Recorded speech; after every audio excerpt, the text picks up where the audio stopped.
Week 18 of the 2025 season is officially in the books, and ladies and gentlemen, it is playoff time. So in today's video, I want to react to every single game of Week 18. Hit the like and subscribe button, and thank you guys for an awesome regular season. Let's hop into it. And we are going to begin with the Carolina Panthers losing to the Tampa Bay Buccaneers 16-14. Now, as we all know, this game ended up not really meaning too much because the Carolina Panthers, despite losing this game, are still going to be making it into the playoffs. Look, I don't really know what to expect from Carolina on a week-to-week basis. One week they're great, one week they're bad, one week they're great, and the next week they're bad. In this game, it just kind of happened to be where they were bad this week. They did not play good. I thought they were inefficient running the football. I thought Bryce Young, while I didn't think Bryce played bad by no means, I felt like there was some things he could have done better. This was a very unbalanced offense that just took a while to actually get going. Now, yes, we have to acknowledge that the officiating of this game was really, really bad. There was multiple calls that went against the Carolina Panthers that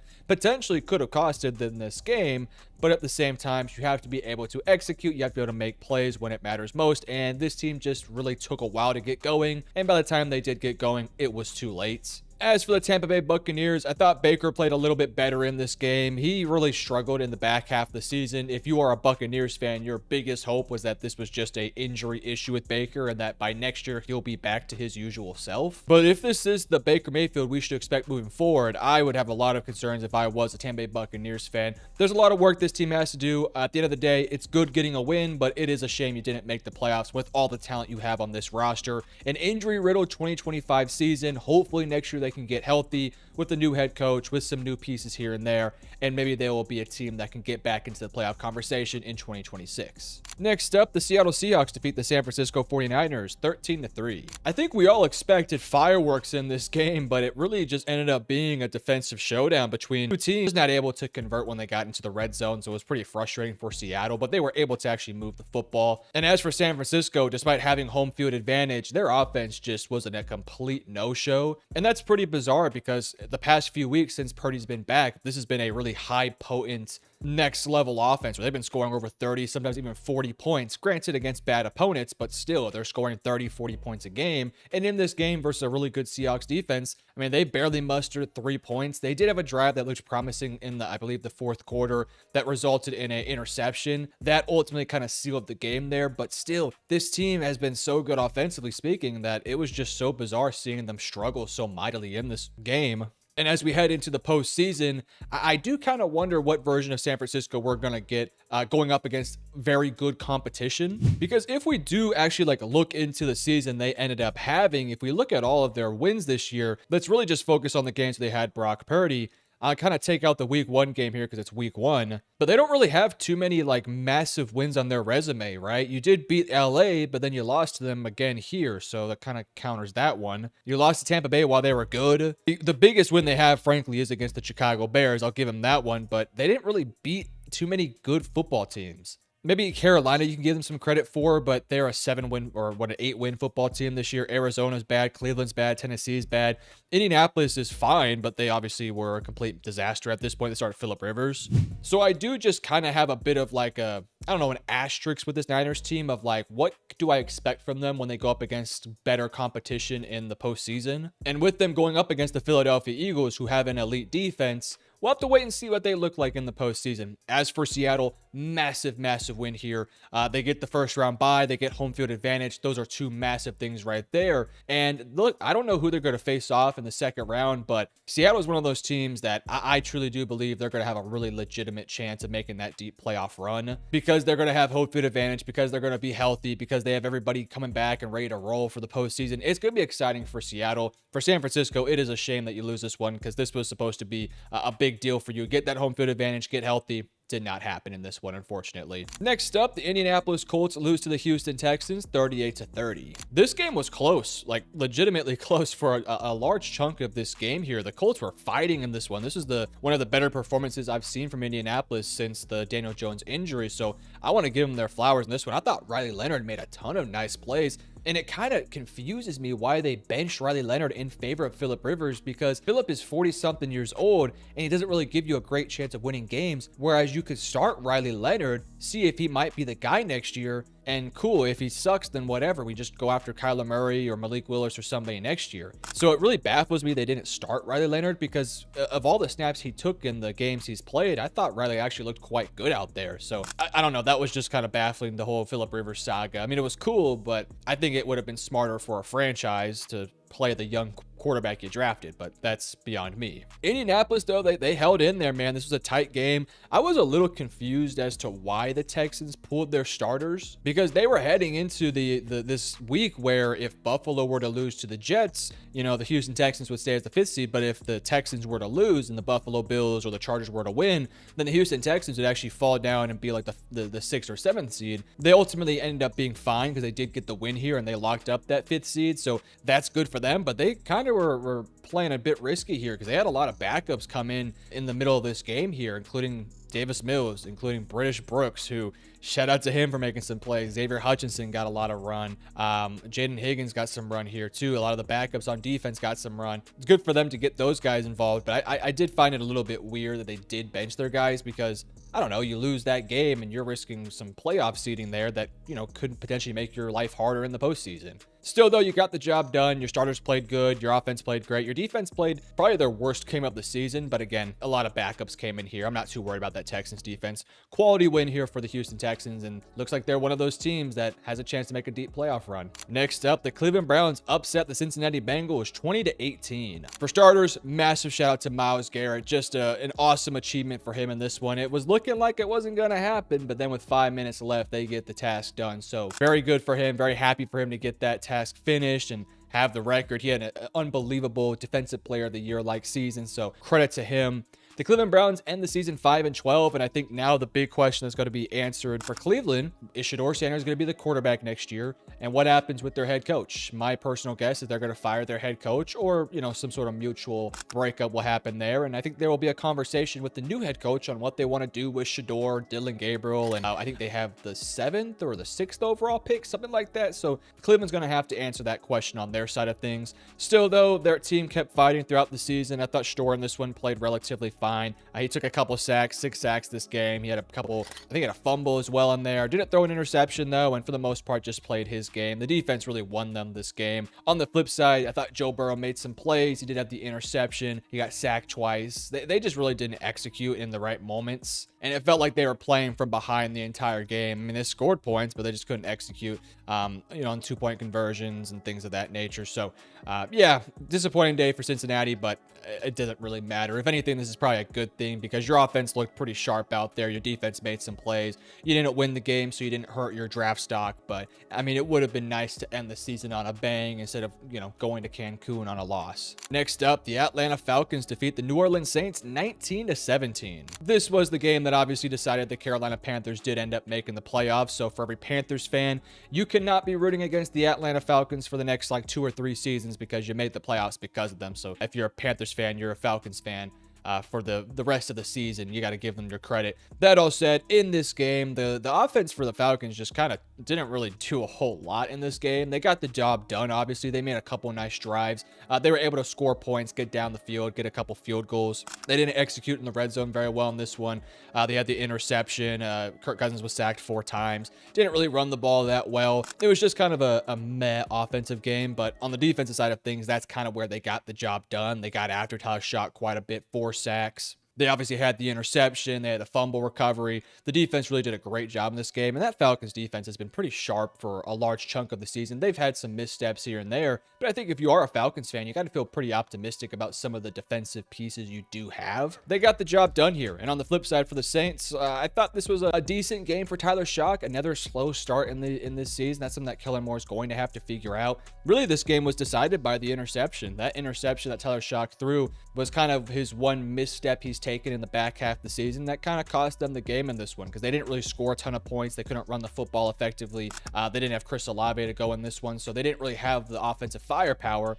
And then you throw an interception on a promising looking drive, and yeah, you lose the game. So unfortunate for New Orleans. They end the season 6-11. They're going to have a top 10 pick. They're going to get a bit more talented. They don't have a ton of cap space this season, but next season they should be able to start adding some pieces on this roster. So I'm excited to see what New Orleans decides to do this offseason in terms of some of their bigger contracts, like Alvin Kamara, DeMario Davis, Taysom Hill, some of those older guys that are making up a decent bit of cash. We'll have to wait and see on that one. Next up, the Minnesota Vikings defeat the Green Bay Packers 16-3. Not a lot to talk about with this one. The Packers rested all their starters. Clayton Tune got the start here, and of course the Packers did literally nothing the entire day. They had -7 rushing yards, only 121 total yards on the day.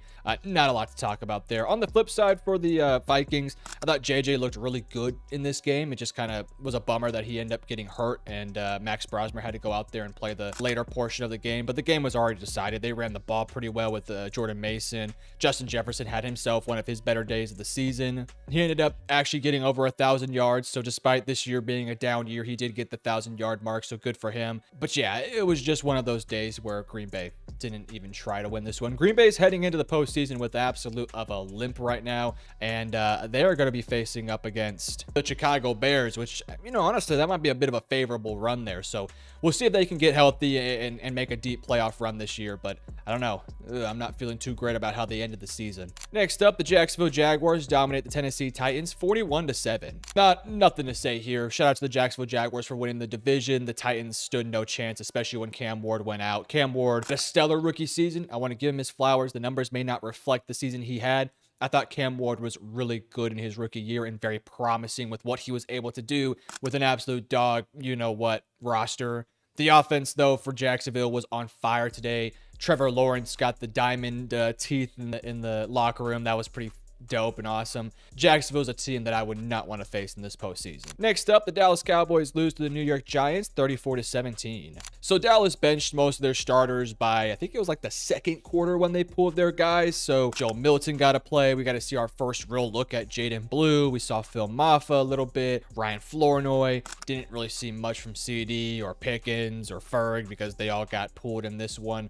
The Giants won, but I think this is a massive W for the Dallas Cowboys. Not only did they improve their own draft stock, but they hurt the New York Giants draft stock in return. Now, the Giants were in a position where they weren't going to draft a quarterback, so they didn't really need the number 2 overall pick. But I think in the long run, this is a bad win for the New York Giants. You lose this game versus Dallas, you're locked in as the number 2 overall pick. And in fact, with the Raiders winning today, I actually think maybe the Giants would have been the number 1 pick, so don't quote me on that, but I think they would have been. And had you lost this game with the Raiders winning, you have the number 1 pick, and you have all the power in the world to trade that pick and get 2 first-round picks, 3 first-round picks, some seconds, some thirds. Like, you could have really loaded up on draft capital to get this team trending in the right direction, but you won this game, a meaningless game, and the Raiders lose, and now the New York Giants have, like, I think the 5th overall pick, which means they're not going to be able to take probably the top, I don't know, 2 or 3 players in this draft. Now, they do need a receiver, which there's plenty in this draft, so they're fine, but it does kind of suck because had you had the number 1 or number 2 overall pick,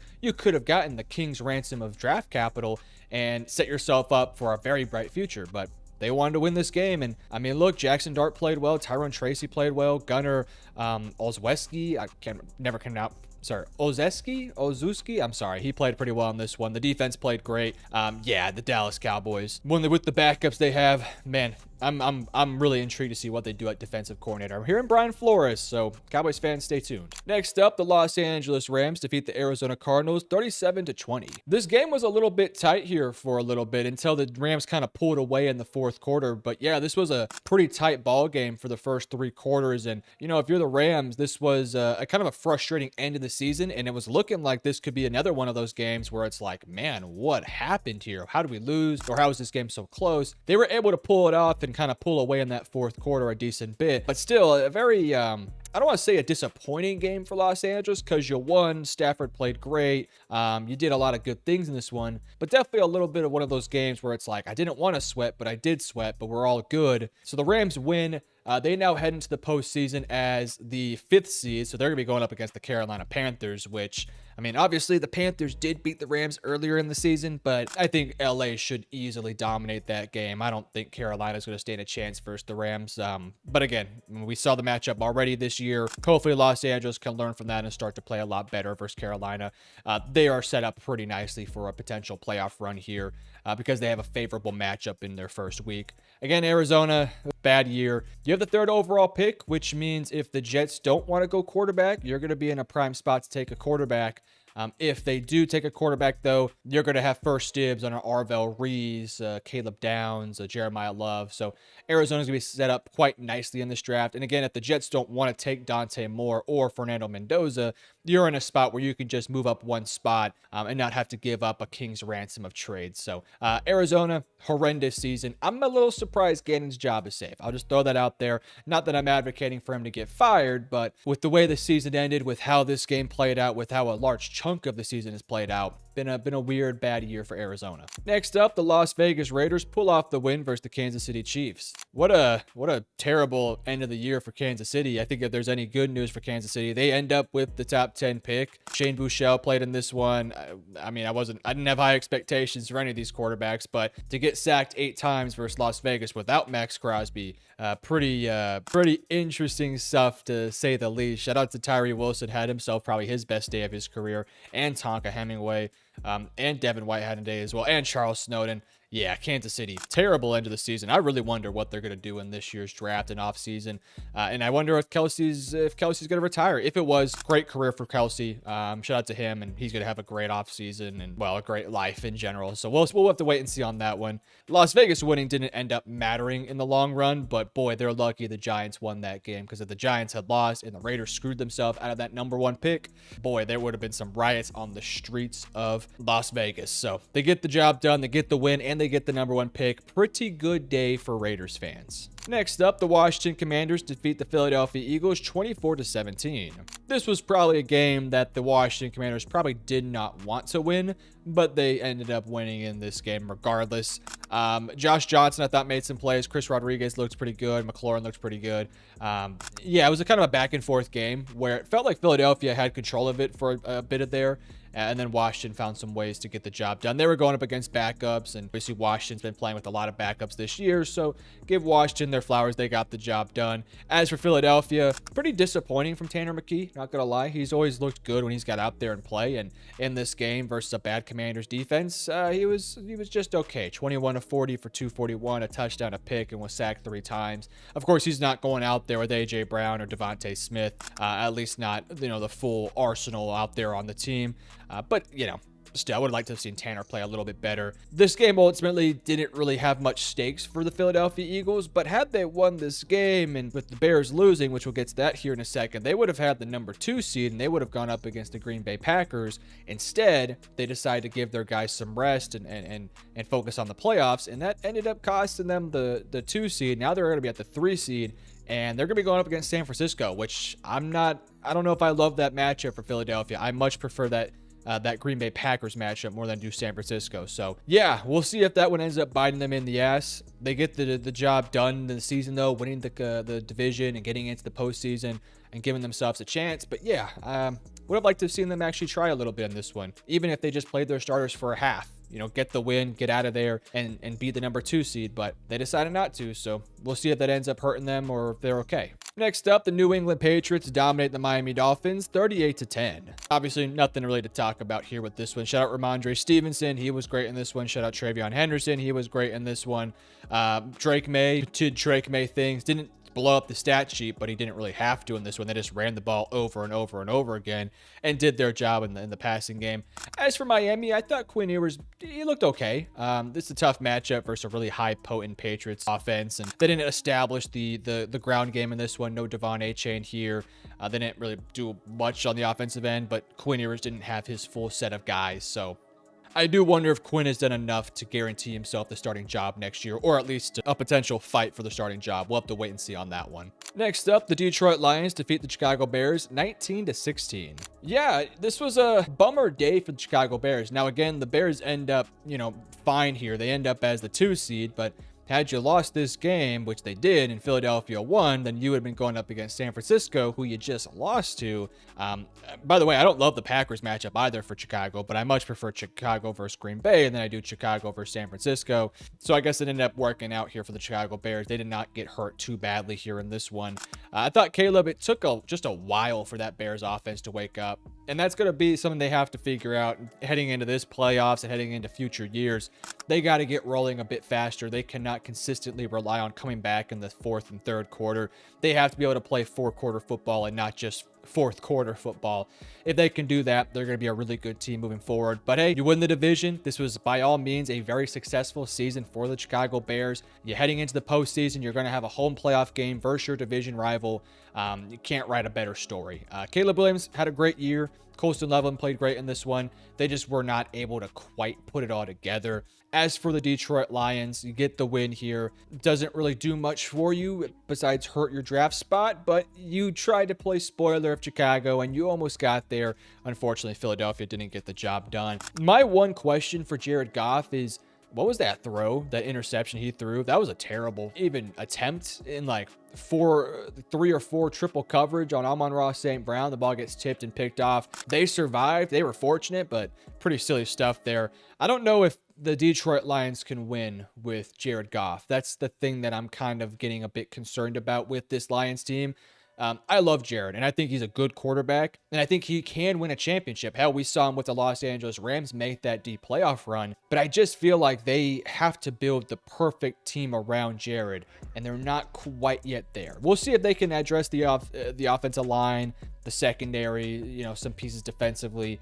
They're going to need an aggressive offseason if they want to get back on top of this division and heading back into a right direction. But this was a very disappointing year for the Detroit Lions, and it ended with the win versus the Chicago Bears, so that's always great. Hopefully this can kind of be a bit of a jumping pad into 2026 that could result in them having a bounce-back season. Next up, the Denver Broncos defeat the Los Angeles Chargers 19-3.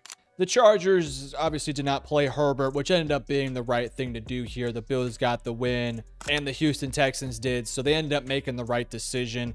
Chargers have to be healthy if they want to make a potential run. That offensive line is terrible. Maybe they can put together a game plan to keep Herbert upright. Herbert's going to have to be cracked this postseason to make that run. They're going to be in a tough spot, though. They're going to be going up against a really good New England Patriots team in their stadium. That's a tough matchup for the Chargers because that team can get after the quarterback a little bit. They're so well coached, and they're basically almost fully healthy. So tough circumstances here for the Chargers. They get they lose this game quite badly, but again, you were starting Trey Lance, and Trey Lance is just not a starting quarterback in the NFL. Denver, another one of these games where their offense is just not great. And I get it. The Chargers have a good football team with some good pieces defensively, and they're going to give it their all, but only 240 total yards, 19 points, 0 for 3 in the red zone. You would just like to see this Broncos team handle their business a little bit more, but can't be mad at this one because you end up having a first-round bye, home field advantage, and a potential matchup versus Houston or Pittsburgh or Baltimore. We'll see how it all plays out. They're in a good opportunity here to make that deep playoff run. I just want to see that offense play better. That's all. But both these teams are playoff teams. We'll see how they both fare in the postseason. And lastly, we're ending off with a blowout here. The Buffalo Bills dominate the New York Jets 35-8. Not much to say here. A season of hell for Jets fans ends up with the number 2 overall pick, which means they don't have to trade any draft capital to go after a Dante Moore or a Fernando Mendoza. Good for the New York Jets to finally get their franchise quarterback. I'm pretty disappointed with the ending of their season, with how bad Aaron Glenn and that team just kind of finished off the year on a complete stinker. You're hoping for Aaron Glenn to kind of get that defense rolling a little bit, not be great. You're not going to win games with Brady freaking Cook, but can you be competitive? Can you put a fight out there? And they did not. Not against Mitchell Trubisky. That's concerning. Mitch Trubisky dominated this game. He looked like he was Josh Allen at times. Ray Davis was incredible. The Bills dominated the New York Jets from start to finish, and this was a very embarrassing game for the Jets. I think Aaron Glenn has like 6 to 7 weeks, no joke intended. I think he probably has about half a season next year to get that team trending in the right direction. If he does not, if I'm the Jets, man, with how this year went and with how next year could start, we'll have to wait and see. They need a good offseason. They need to get their quarterback. They need to get some weapons. They got to shore up that defense. They got to start to put the piece together. They have 2 first-round picks. They have 3 next year. We'll see what the Jets can do. They're starting to get, a direction, but they're not playing good football. Coach has to get the job done. So we'll see. Buffalo's 12-5. They're going to have a potential, actually not a potential. They have a matchup with Jacksonville. That is a really fun game to think about. two high potent offenses. Buffalo's defense is susceptible, but they have a bit more experience on their hands. Jacksonville's defense is pretty good. Wouldn't call them elite, but pretty good. I think I like Jacksonville in that matchup, but Buffalo, nobody wants to face them. Nobody wants to face the experience of Josh Allen and all those stars in that offense. So we'll see. Tough matchup for Jacksonville, tough matchup for Buffalo, but very excited to see what this all plays out to be. But you guys, Week 18 is almost done. We have one more game, the Pittsburgh Steelers and the Baltimore Ravens. I think I think Baltimore wins that game. We'll have to wait and see. I'll put a post on my community tab or in the comments about my reaction to that game. If you want to know, just leave a comment. I'll make sure to respond. Thank you guys for an awesome regular season. We have the playoffs next, and I'll be sure to give you guys my predictions and thoughts about all those games. Very excited for this postseason. Very excited for the offseason. I appreciate you guys for watching. Stay tuned for more. Love you guys. Peace.